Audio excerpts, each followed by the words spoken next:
And we're there. Yay, we're there. Cool. Hey guys. I just wanted to record this quick thought real quick. It popped into my head a while ago, but I'm just now recording it again. So it has to do with my chamomile plant. It's a tea. If you don't know, it's a tea, and I drink chamomile because I had the tendency to be a tightly wound individual at times. I'll put it that way. I'm working on that. We all got stuff we need to work on, right? So no judgment. But getting to the story, I had this chamomile plant that I planted in this pot, and it kept growing like little weeds, right?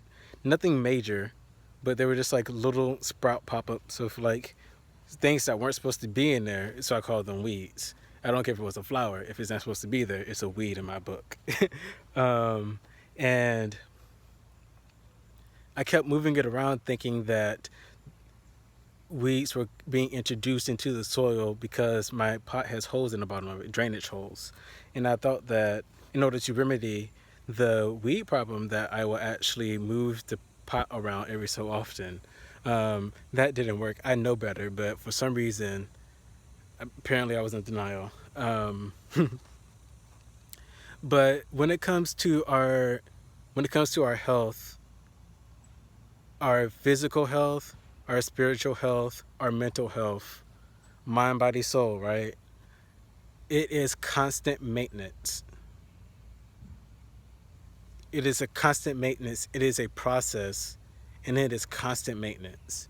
And every so once in a while, just like my chamomile plant, you get weeds that are introduced into the soil that is your mental health, the soil that is your spiritual health, the soil that is your physical health. You get weeds that you need to deal with.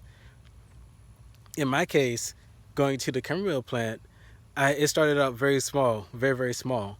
And so I was very on guard in the beginning because I was like, okay, these weeds may take over the plant or take nutrients away from the plant that my plant needs in order to grow. And so I had to make sure that these weeds stay plucked out so that way I can give my chamomile plant the best chance possible at growing. And that's kind of like when we set a new goal or a new habit, or when we decide to strip something away from our lives. And let's get real, that stripping process also takes a lot of discipline in order to keep that going forward, to actually instill that in. And that's just like weeds. The chamomile plant is our mind, body, soul, whatever you want to apply that to. And the weeds are the unhealthy habits that we are stripping away. The weeds are the people that we need to spend less time with.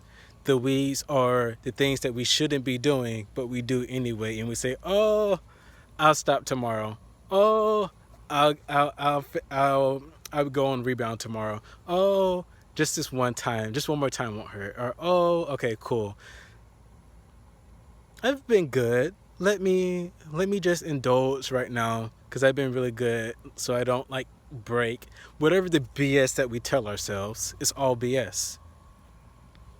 Now, yes, we're going to have ups and downs, and yes, we are going to have we're going to fall off the wagon. I'm not talking about that.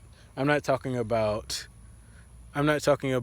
you are being so addicted to something that you had to have it in order to survive, like withdrawal symptoms. I'm talking about the BS rationale you give yourself, okay?